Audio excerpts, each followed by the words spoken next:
Bonjour, je suis Christelle, ici la chaîne Académie de la Nouvelle Conscience.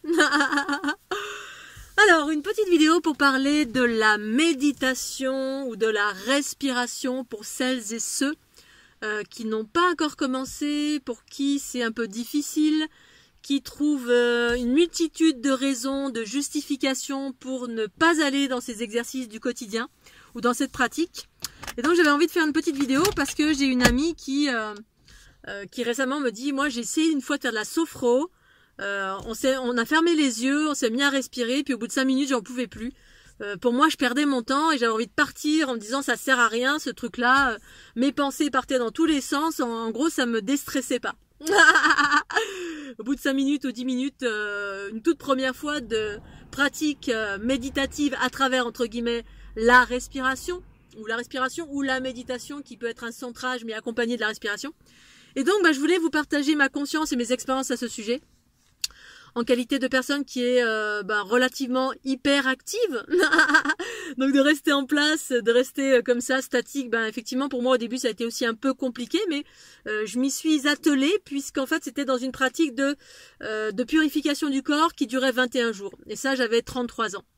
Et donc pour celles et ceux qui trouvent que c'est difficile, ça les intéresse pas ou que finalement ça sert à rien, je voudrais juste partager mon expérience qui consiste à dire que comme toute chose en fait, quand on veut par exemple quand on veut maigrir, quand on veut se muscler, quand on veut gagner du muscle, quand on veut maigrir, quand on veut une chose, parfois ça nécessite des efforts. Des efforts. Et en fait, c'est même pas parfois, c'est quasiment tout le temps. C'est-à-dire qu'il nécessite d'engager une action. Et parfois, pas qu'une seule action, mais 2, 3, 4, bref, et d'avoir une pratique régulière pour arriver à un résultat. C'est comme si vous souhaitez vous muscler, vous avez pas du tout de muscles, vous avez jamais musclé, je sais pas, des cuisses ou des bras. Vous souhaitez avoir du muscle parce que pour vous, tout d'un coup, ça semble essentiel et important. Et puis, vous faites une fois une traction pendant 5 minutes et vous vous dites, ah non, c'est trop dur, ça fait mal. Et puis, vous regardez votre muscle. Et puis là, vous constatez que, il y a rien du tout. Oh, ça marche pas, je vais arrêter, c'est pas une pratique pour moi.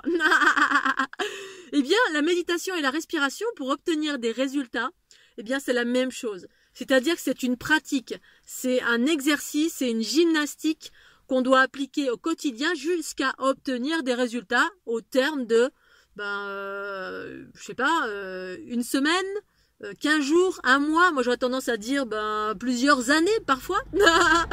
Bon, peut-être que pour le muscle, ça prend du temps, mais pour la méditation et la respiration, eh bien, avant d'arriver à calmer le mental, à être centré, ça veut dire que la conscience habite le corps. Quand la conscience habite pas le corps, évidemment, on est moins centré. Moins centré, ça veut dire moins conscient. Moins conscient, ça veut dire moins conscient de plein de choses. C'est-à-dire, on voit pas on a une réalité erronée et on est souvent dans l'inconscience ou la méconnaissance de plein de choses. Par exemple, un exemple, quand j'étais plus jeune, j'étais très étourdie. Très étourdie, j'oubliais tout à droite, à gauche, sur les côtés. Pourquoi? Parce que justement, alors il y a 1001 raisons, mais on va dire que la première des raisons, c'est que notre mental, nos pensées sont jamais ici maintenant dans notre corps. Nous sommes jamais à ce que nous sommes. Notre mental, vous le savez, pour un individu lambda, eh bien, il est toujours en train de naviguer dans le futur, dans le passé, dans nos stress, dans ce qu'on a fait dans le quotidien, là, avec notre collègue de travail, nos inquiétudes, plein de choses. Et on est toujours à droite, à gauche, sur les côtés, dans des pensées qui ne servent à rien, qui sont, entre guillemets, énergétivores et qui vont nous fatiguer.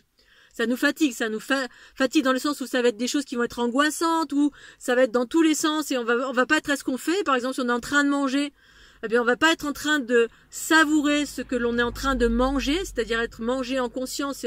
Oh, c'est bon ce que je sens dans ma bouche. Là, j'ai mis par exemple une carotte dans ma bouche. Je vais sentir, ça va rentrer dans mon corps. Je vais avoir un plaisir immense, limite un orgasme à manger parce que ma conscience, mon esprit, mes pensées sont ici et maintenant à ce que je fais. Et ça, ça demande de passer par des exercices pour réaligner, calmer le mental.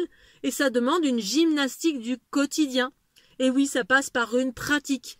Alors effectivement, après on peut au choix laisser partir son mental à droite à gauche sur les côtés parce que parfois c'est sympa, mais parfois la plupart du temps ça ne sert à rien. C'est-à-dire c'est énergétivore et ça va plus nous apporter des angoisses reliées à notre quotidien ou des angoisses, des projections dans le futur qui ne servent à rien, des choses qui ne sont pas encore arrivées. On a peur de ceci, on a peur de cela. On n'est jamais dans l'instant présent. Et bien évidemment, les exercices, ça nécessite des efforts. C'est pas en une seule fois. Moi, la première fois que j'ai fait de la méditation, la prof me disait... voilà, vous vous posez. Alors au début, il y avait un focus. Donc ça, je trouvais ça intéressant parce qu'au moins, on s'est orienté. Quand on a la tendance à être un peu dans tous les sens, comme ça, et puis la plupart du temps, c'est tout le monde. Hein, si on n'est jamais rentré dans la méditation, quelle qu'elle soit, passive ou active, eh bien, notre mental, on n'est pas maître. Maître en soi, ça veut dire que c'est la conscience qui maîtrise. C'est-à-dire, au besoin, on peut être ici maintenant à ce que l'on fait. Et puis parfois, on peut laisser partir le mental. C'est ça la maîtrise. On choisit en conscience ce que fait le mental. Quand on choisit pas, on est sous l'emprise d'un mental qui part dans tous les sens. Et la plupart du temps, c'est nos pensées, c'est nos peurs, c'est nos angoisses, c'est des entités, c'est des influences diverses et variées selon qui on est, d'où on vient, comment on fonctionne. Mais la plupart du temps, c'est ça. Et c'est en cela qu'en fait, effectivement, on n'est pas aligné avec la vie, l'ici et maintenant, en joie. L'ici et maintenant, je co-crée une réalité harmonieuse autant que possible. Donc du coup, ça nécessite, ça nécessite des efforts. La première fois, pareil, moi, mon mental, ça partait dans tous les sens. Et la prof, elle disait, voilà, tu respires et puis tu prends du recul et tu laisses passer le mental. Tu n'en fais rien. C'est-à-dire, il me vient une idée de tiens, j'ai envie de faire mes courses, tiens, demain, je ferai bien ça, ou tiens, j'ai un truc à faire, j'ai oublié de faire ceci, cela. Eh bien, je prends du recul avec ça et puis je laisse passer. Je laisse. Et à un moment donné, ça se calme. Mais à un moment donné, c'est pas au bout de 5 minutes que la première fois vous faites de la méditation. Peut-être que ça va apparaître au bout d'1 mois de pratique méditative à hauteur de peut-être tous les jours 5 minutes ou tous les jours 1 heure. Ça demande, c'est comme un recadrage, une reprogrammation du corps. C'est une gymnastique pour orienter comme ceci et non pas comme cela. C'est-à-dire que c'est pas le mental qui tourne dans tous les sens et qui va nous déstabiliser au moindre truc. Et donc, oui, c'est une pratique, c'est un muscle, c'est un musclé, c'est comme le souffle, c'est comme faire de la gym, c'est comme faire un régime, ça demande des efforts, ça demande de, reprogrammer le corps. Voilà, le corps, c'est une mécanique qui, si on n'est pas au volant, si la conscience n'est pas au volant, ça fait tout et n'importe quoi. Et puis quand c'est mécanique, c'est l'aspect mécanique. Comme le Pavlov, on a fait à midi parce qu'on a été programmé à midi. Bien, si on parle pas l'estomac à dire, non. Là maintenant tu n'as pas faim, je choisis ici maintenant, je décide que t'as pas faim, tu vas pas mourir et puis on va manger un peu plus tard parce qu'on décide par exemple de faire un régime, donc du coup de entre guillemets recadrer le corps en sachant qu'on va pas mourir, ou alors parce qu'il y a la notion d'avoir peur de mourir si on mange pas ou si on jeûne, ou alors effectivement après il y a des notions d'effort à avoir quand on est très gourmand et qu'on veut résister à la crème, au chocolat et puis on veut pas résister et du coup ça nécessite de entre guillemets pas mater, mais c'est un peu ça, on reprogramme et on maîtrise, c'est pas du contrôle, c'est de la maîtrise en quelque sorte, et une gymnastique aussi pour réhabituer, pour reprogrammer le corps.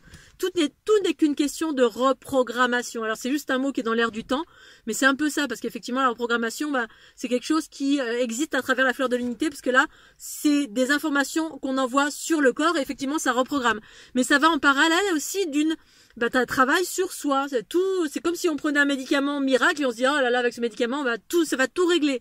Alors parfois oui, mais parfois non.